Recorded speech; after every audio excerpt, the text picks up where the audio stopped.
Welcome to episode 29 of Under Your Spell, a Willow and Tara fanfiction podcast. Thank you for joining me today. For today's episode, we will continue with the story Cause and Manner by Just Jane 18. If you like the story so far, please let the author know. I have her information in the show notes. And if you enjoy listening to this podcast, leave a rating and review on iTunes or Stitcher. Any feedback can also be emailed directly to me at underyourspellpodcast@yahoo.com.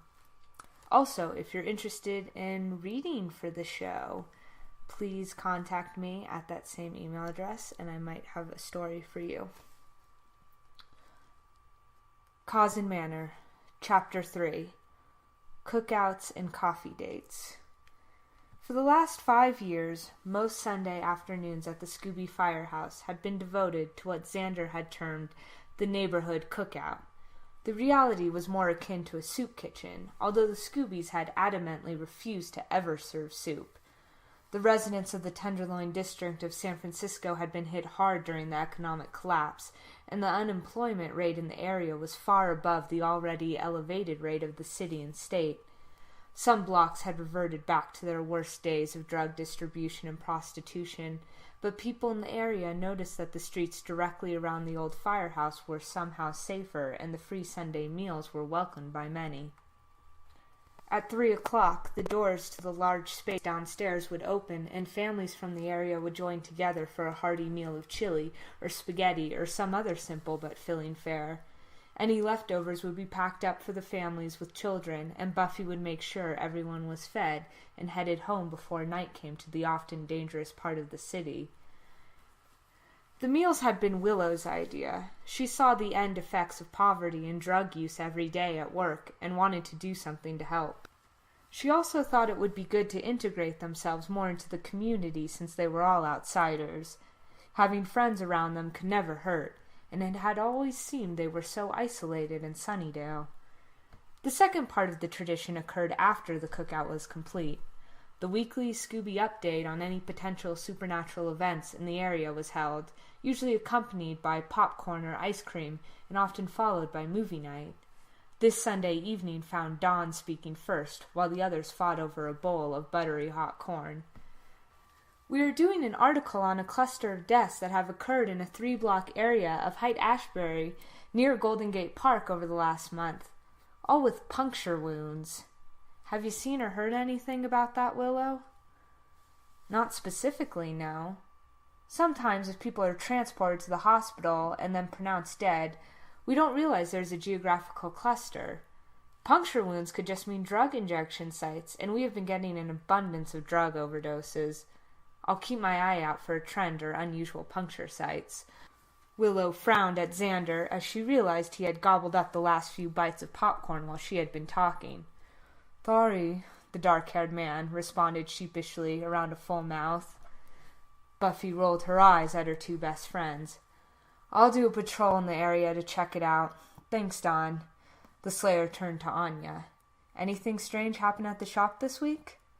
"No. Walk-ins are slow this time of year with all the rain, but the internet sales are booming.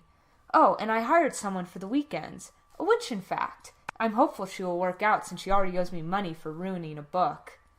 Willow's head shot up at Anya's comment. "A real witch? She damaged a book and you hired her?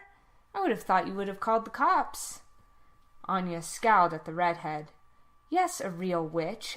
I mean, she didn't cast any spells, but I felt power on her, and she admitted it. She knows her way around herbs, too." Willow couldn't help but feel a little excited. It had been so long since she had talked to another real witch.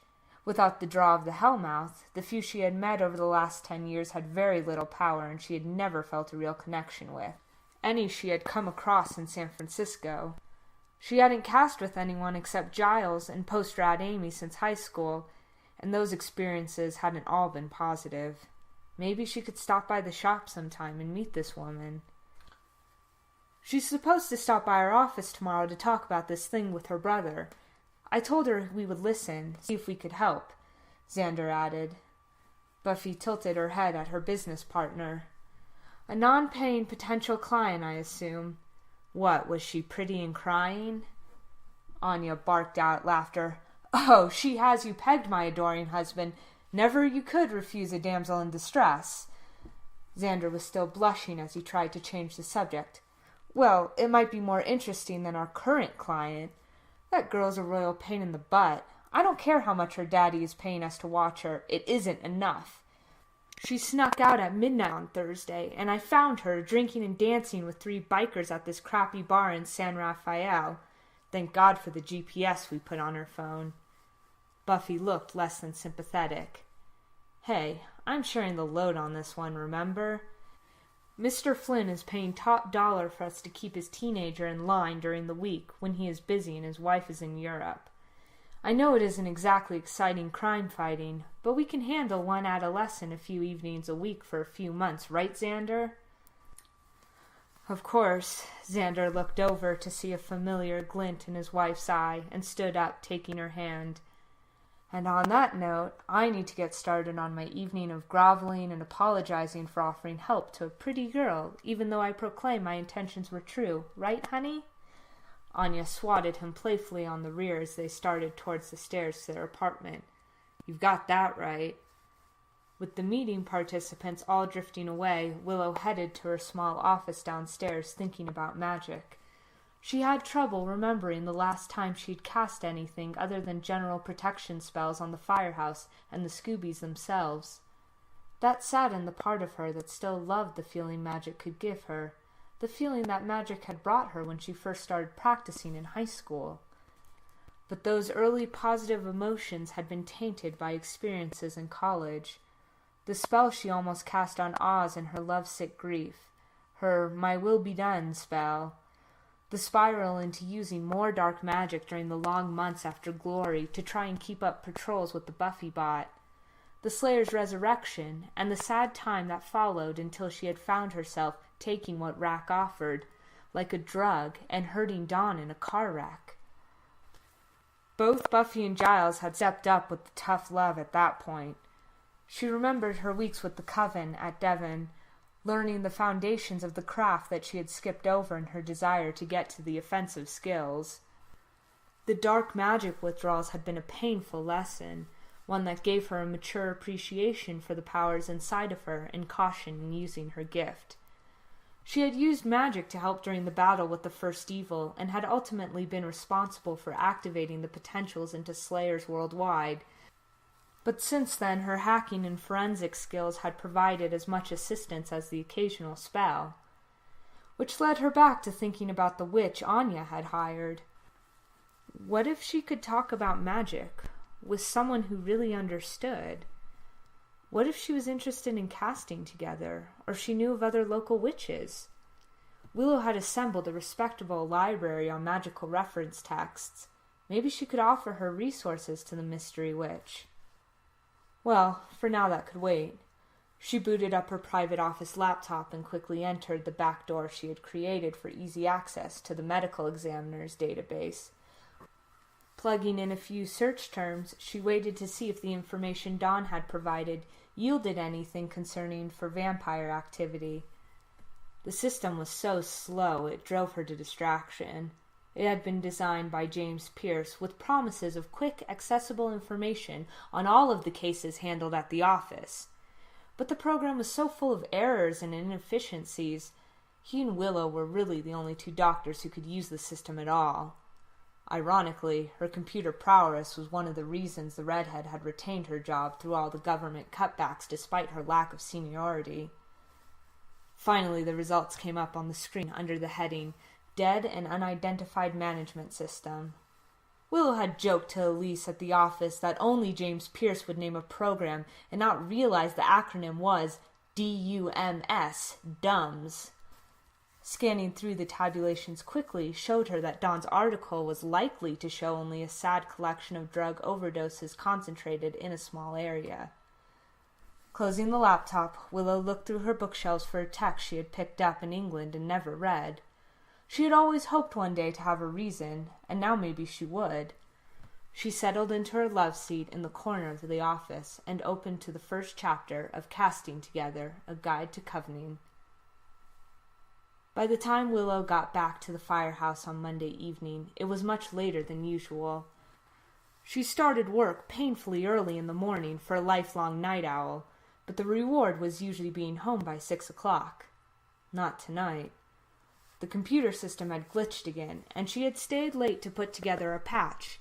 She was surprised to see the light on in the office of Chosen Investigation and Security Services, and to hear Buffy and Xander talking to someone. The redhead paused near the open door when she heard Buffy speaking quietly, but with a certain sternness. "Tara, it's just, well, by your own account, you haven't been around your brother for several years. Have you considered the possibility that he might have gotten into something he couldn't handle?" Willow heard a deep sigh, and then a quiet, melodic voice. "I know it seems difficult to believe, but I know my brother. He isn't the smartest, but he isn't a drug dealer. And I could see in his aura, when I talked to him, he was telling the truth." "You can read auras?" Buffy sounded surprised. Willow didn't hear the answer. She was too distracted by a surge of excitement when she realized that Tara must be the witch Anya had hired at the shop. Now the Slayer was sighing. "I'm just not sure what we can do. For starters, this all took place in Sacramento. I don't have many contacts there." "I understand," the response came in a trembling voice. Now Willow heard the mystery witch start to sniffle. Was she crying? "I don't have a way to pay you anyway." A chair scraped the floor. "Thank you for your time, Buffy. And you too, Xander." She was definitely crying, the redhead realized. For some reason that made her stomach feel all acidy. Another chair scraped. "Don't cry, Tara. The money doesn't matter. We can check it out, right, Buffy?" Now it was Xander, obviously trying to comfort the witch. Somehow, that didn't make Willow feel much better. She needed to do something. Not having a clue what that something was, she found her feet had carried her into the office doorway, where she found herself looking at Xander's back as he hugged the smaller woman, blocking Willow's view. "I shouldn't be crying or burdening you with this. You have both been so nice to me, and Xander's wife gave me a job. I just don't know what to do." "We'll see what we can find out, Tara. I just don't want you to get your hopes up, okay?" Buffy sounded much more sympathetic now. Willow was definitely feeling bothered by the prolonged hug Xander was still engaged in with the witch. "Buffy?" Willow couldn't come up with anything else to say to announce her presence. "Willow, hey, you're home." Buffy, on the other hand, seemed almost relieved to have the tense situation interrupted. "Tara, this is my best friend, Willow. Dr. Willow Rosenberg, this is Tara McClay." Willow frowned at Buffy for throwing doctor into the introduction, but stepped forward hoping the still unseen guest would reveal herself. She could sense that Xander had released his hold and the woman had stepped back to collect herself. Willow waited patiently until she was ready. When the mystery witch moved out from behind Xander, it was Willow who found she was completely unprepared. Her mouth opened slightly, and a small squeaking sound came out when Tara stepped in front of her and held out her hand. The redhead was frozen. The person Xander had been hugging, the witch Anya had hired and Buffy was trying to help, was the most captivating woman Willow had ever seen. Long blonde hair fell loosely onto her shoulders, framing a soft, expressive face. But it was the eyes that had the redhead speechless. Crystal clear blue shone out through a prism of tears being held back from release. Willow felt she could fall into those eyes full of deep emotion and never want to return. Xander looked from Willow to Tara and then over to Buffy with a shrug. Nobody was moving. "Hey, Will, you okay?" Willow jumped slightly at Xander's words and looked down at Tara's still outstretched hand, thinking she must have looked a little silly. "Sorry. Nice to meet you, Tara. I'm Willow Rosenberg, like Buffy just told you." The redhead reached out and took Tara's hand in her own, trying for a polite handshake to stop her mouth from continuing to run. Now it was Tara's turn to be surprised. She gave out a slight gasp and squeezed Willow's hand tighter. You're a witch." Willow smiled. "You can tell. That's awesome. I can't do that, although I can do other things. I haven't done very much magic lately, mostly protection spells and the occasion vampire flaming. I used to do a lot more in Sunnydale." The two women were still standing, holding hands in the middle of the office. Buffy and Xander all but forgotten. You used to live in Sunnydale?" Tara had heard of the Hellmouth cursed town. She had been offered a scholarship to UC Sunnydale as a senior in high school, but her father had declined before she could even consider it. Then a few years later, the city had been destroyed in what was reported to be an earthquake, although she had wondered what really happened. "Born and raised until the city was, well, razed. We all lived there, and then moved here." Willow gestured to Buffy and Xander, as if suddenly remembering that they were still in the room. She then looked down and dropped her hand, somewhat embarrassed that she had been grasping onto the blonde for so long. "That's why you all know about magic, believe in it." Tara spoke her thought out loud. "Yeah, that's part of it. It's kind of a long story." Willow couldn't stop staring at the gorgeous blonde. Her whole body was humming, and she was practically bouncing on her toes. I could tell you about it sometime, and we could talk about magic if you want. It's been a long time since I had someone to talk about magic with other than Giles, and he's an older gentleman and lives in Cleveland now. It would really be nice to have a friend who's a witch." Tara looked at the stunning redhead with bright green eyes shining and smiled. "I'd be your friend if you want." The redhead beamed in reply. "Maybe we could get coffee, get to know each other. How about Friday?" Willow found her voice had gotten shaky for some reason. "That sounds nice." Tara stepped over to the desk and grabbed a pen and paper. "Here's my number. Call me later this week." The blonde turned to Buffy. "Thanks again. Even if you don't find out anything, it means so much to me that you're willing to try." As Tara started out the door, Willow snapped out of her trance. "I'll walk you out." Tara gave the redhead a shy smile and touched her arm. "I'll be fine, Willow. The door is right there. I'll see you Friday." Willow watched the blonde walk down the short hallway to the front door and realized she hadn't really looked below Tara's face until now. The rising blush in her cheeks confirmed that was probably a good thing, as she took in the other woman's shapely figure. When Tara got to the outer door, she stopped and smiled back at the redhead, who could only grin and give her a small wave. Willow was still standing in the hall with her hand up when Buffy and Xander filed out of the office. Buffy took one look at her friend before busting out in laughter as she picked her up by the waist and spun her around. "Will, you have a date! I'm so proud of you!" Xander couldn't stop himself from adding, "And what a hottie! Did you see those—" "Stop it, both of you. It's not a date. We were just meeting to talk about magic." "She's a witch. I'm a witch. We're witches having coffee and talking." Willow slapped at Buffy's shoulders to get her to put her down. "Slayer squeezing can stop now." "Really, Willow, I think it's a date. What do you think, Xander?" Buffy set the redhead down on her feet, but didn't let go of her completely. "I think we just watched our witchy friend ask another lovely witch out on a date, and said blonde witch agreed." Xander reached over and poked Willow in the ribs as he spoke. "She probably isn't even into women. You know, my gaydar is terrible. And that's okay. I really would like to just have a witch friend." Willow tried to sound convincing as they headed for the stairs that led up to the second-floor living area. But in her mind, she couldn't stop the happy thought that maybe, just maybe, she had a coffee date with the most beautiful witch she had ever seen. Chapter 4. Morgue Before Mocha's. Dr. Elise Jones smiled and shook her head as she followed a whistling Willow down the long hall leading to the morgue. When they arrived in the prep room, she chuckled at the oblivious redhead as they both grabbed case clipboards. "Are you laughing at me?" Willow finally noticed her friend's antics. The brunette nodded. "What has gotten into you? I've never seen you like this. Not that I'm complaining, it's just I've never seen you so damn happy. Can't a girl just be filled with joy? It's Friday, not too busy, and a beautiful day outside."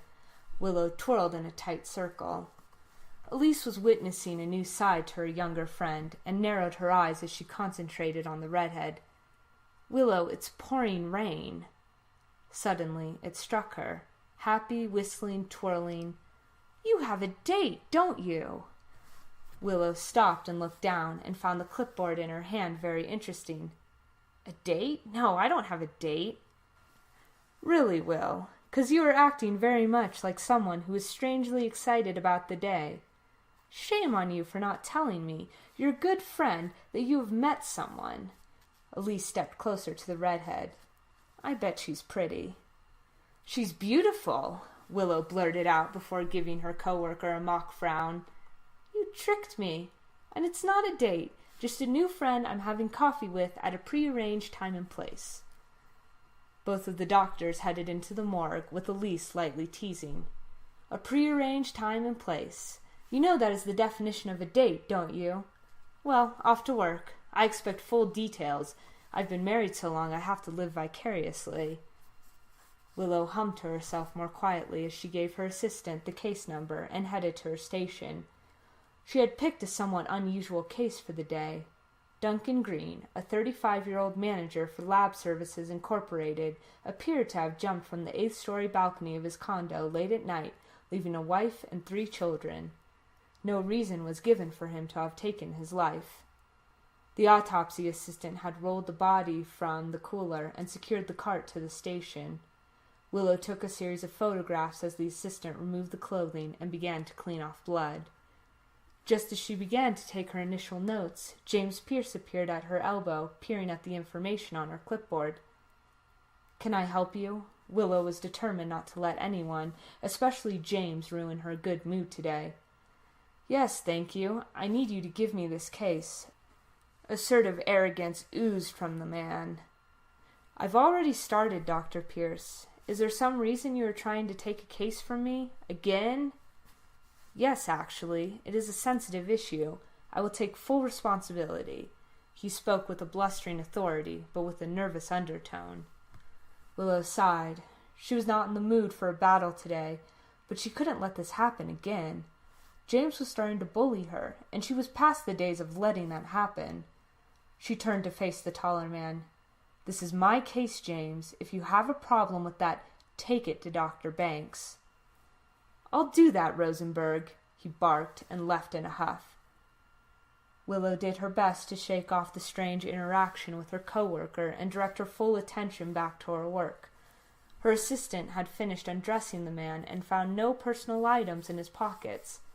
He had been wearing a t-shirt, sweatpants, and boxers, typical for a man lounging around his home.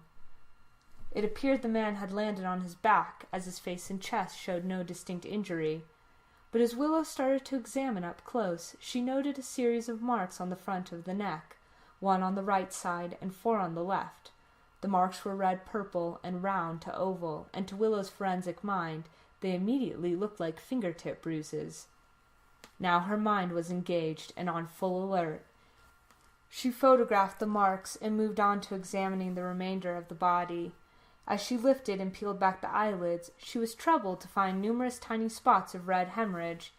Petechiae, she thought to herself, often associated with asphyxia. With her gloved hands she lifted the left and then the right wrist of the late Mr. Green, and looked at his hands, fingers, and fingernails. One of the nails on the right hand was slightly torn, and a fragment of something was stuck beneath it. Asking her assistant for a nail scraper and sterile cup, she carefully removed the material from under the nail, placed it in the cup, and took it over to a microscope in the morgue to get a closer look. "Dr. Jones, could you take a look at something for me?" Willow called out to her friend, working several stations down from her in the morgue. "Sure. What you got there?" Elise asked as she peeled off a set of bloody gloves. "I took this from under the fingernail of the supposed jumper. It's skin, and I don't think it's his," Willow started. "Also, come look at him. He's got florid conjunctival petechial hemorrhage and what look like fingertip bruises on his anterior neck." Elise looked at the body as Willow described her findings. "Okay, I agree. He's got all those things. Now what?" "Why would a jumper have those findings? He was supposedly up alone late at night, and no one knew what he had done until he was found on his back in the grass the next morning. Willow was frowning at her displeasure that things weren't adding up. Sounds like more investigation is needed. Maybe someone tried to grab him to stop him and doesn't want to admit it. I'd hold off a ruling for now and get one of the investigators to re-interview the witnesses, Elise offered as she headed back to her own case before calling out over her shoulder, "Or someone is trying to cover up a murder." Willow moved on with the autopsy after taking more photos and securing the fingernail scrapings into an evidence locker. Several large abrasions were on the back. Internally, the decedent had extensive injuries consistent with a fall, including a fractured spinal column. He also had hemorrhage in the muscles of his anterior neck directly under the area of the fingertip bruises, confirming significant pressure had been applied, enough to cut off blood flow to the head and cause the petechiae. After finishing up in the morgue, Willow went to her office and made a fresh espresso and carried it to the adjoining wing of the building that housed the field investigations unit. The computerized case files had listed the investigator who had gone to Duncan Green's condo building that morning, taken photos of the scene, and had interviewed the witnesses, including Mrs. Green. The investigator, Nicholas Anderson, was a long-term employee of the office, and Willow had found he had a soft spot for a good brew. "Nick, I come bearing coffee gifts," she started with her best smile. "Dr. Rosenberg, it's always a pleasure, but you didn't come over here just to bring me coffee. What can I do for you?" Nick smiled, but looked slightly wary. The medical examiners usually just called if they needed something, and bringing coffee meant the request was probably an unusual one. Willow knew she was asking a big favor. Re-interviewing the wife of a man who allegedly just jumped 8 stories to his death would be difficult enough, but she needed him to dig a little deeper into the truth of the story. "I did the autopsy on Duncan Green. Most of his injuries are consistent with the fall, but there are some things that don't fit. He had petechiae and anterior neck bruising. I also found what looks like skin under his fingernail." That got Nick's attention. "Really? Could he have scratched himself crawling over the rail or something?" "I didn't see any abrasion except on his back, so I don't think so.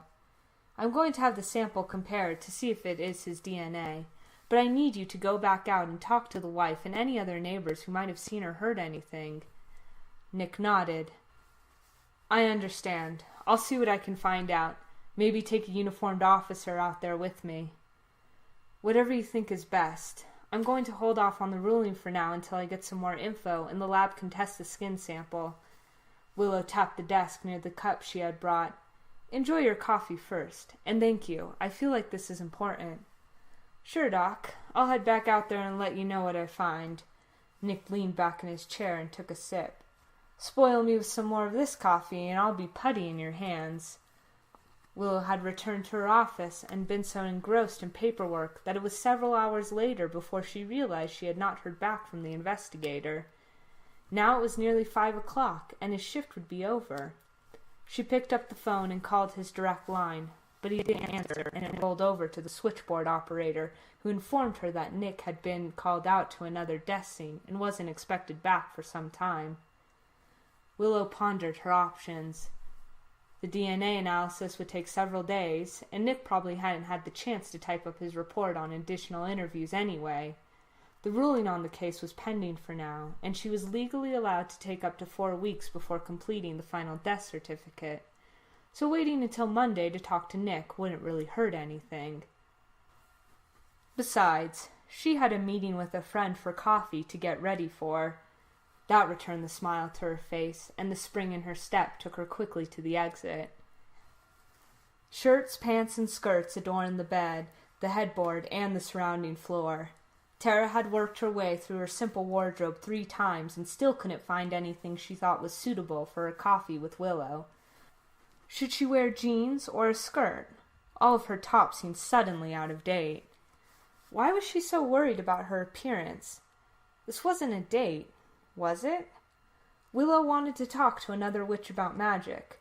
No way was the stunning redhead single, even if it turned out she was interested in women. With that thought, the blonde settled on a casual long-sleeved top and black jeans before heading out the door. She would be happy to have a friend to talk about magic, especially such a gorgeous woman. By the time she found the upscale coffee shop in the south of Market area of the city, Tara was sure Willow wouldn't be there.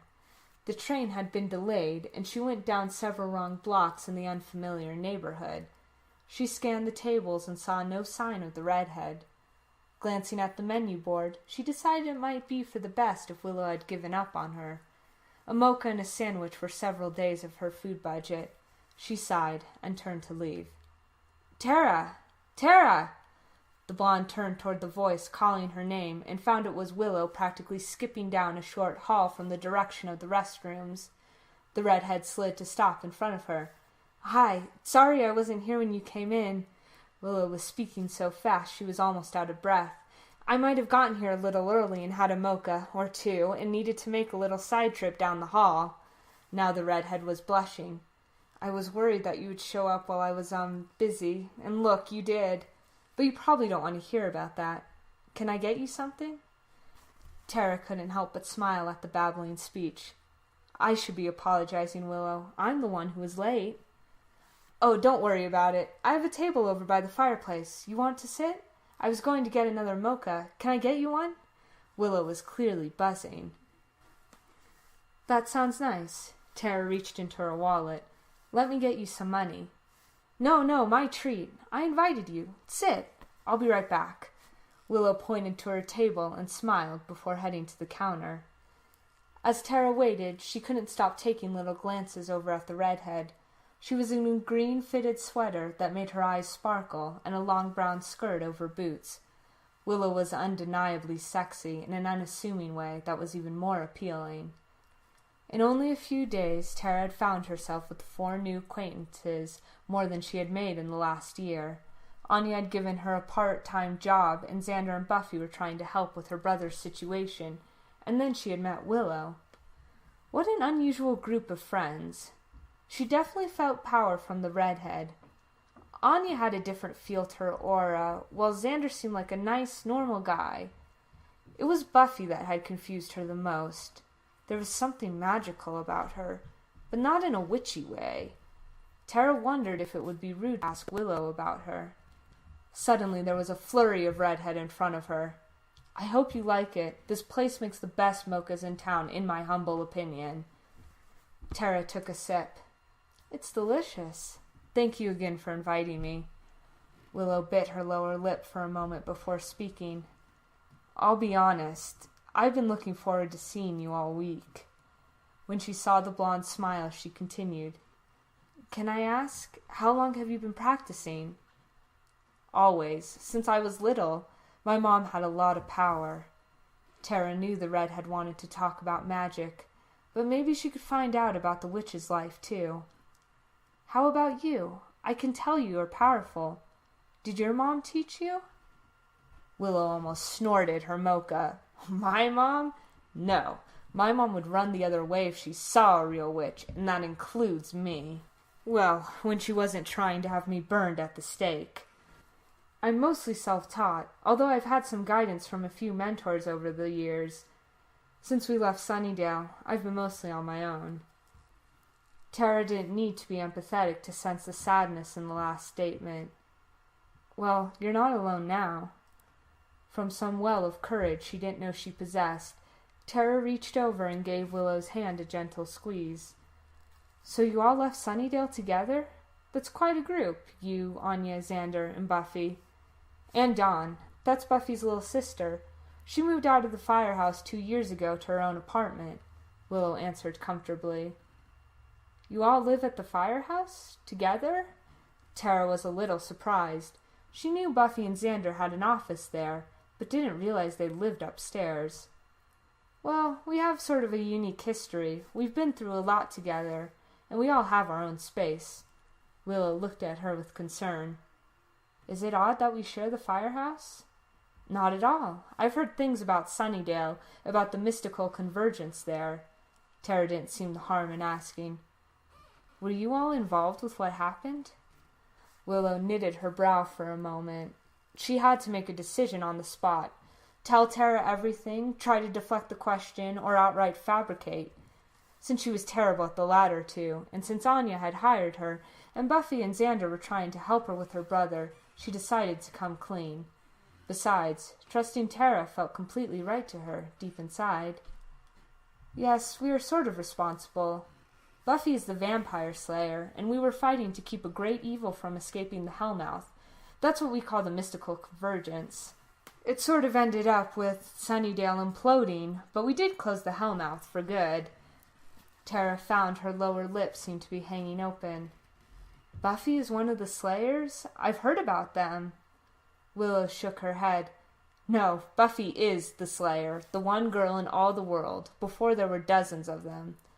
We've been best friends since high school when she came to the Sunnydale Hellmouth. The redhead looked into her coffee cup for a moment. She's why I work so hard on my magic, to help in the fight against evil. Tara could see there were depths to Willow's comment that she didn't fathom yet, but now was far too soon to push down that path. But now you are a doctor, right? Buffy said you are a doctor. Yes, I went to medical school at UC San Francisco. Instead of looking more comfortable with the safe topic of jobs, the redhead started to bite her lower lip. I'm a forensic pathologist. My office is in Oakland, but we cover all of North and Central California. Wow. Tara wasn't sure what to say. She had never met anyone who did that kind of work. Her only exposure was seeing autopsies on the occasional TV show, and that probably wasn't anything like the real thing. Now Willow was looking at her with real trepidation. I hope that doesn't creep you out. Some people think what I do is really gross, or they have some perverse fascination and want to hear my weirdest stories. Tara could understand the redhead's concern now, and wanted to put her at ease. How did you get interested? Willow's face relaxed as she answered. I became captivated by pathology in medical school. Learning how the human body really works, how to diagnose when things go wrong, that really appealed to the scientific side of me. The redhead paused for a moment before continuing. Forensics was a chance to combine my inner science geek with the Scooby in me. She looked up at Tara's confused expression before explaining. That's what we call ourselves, the Scoobies.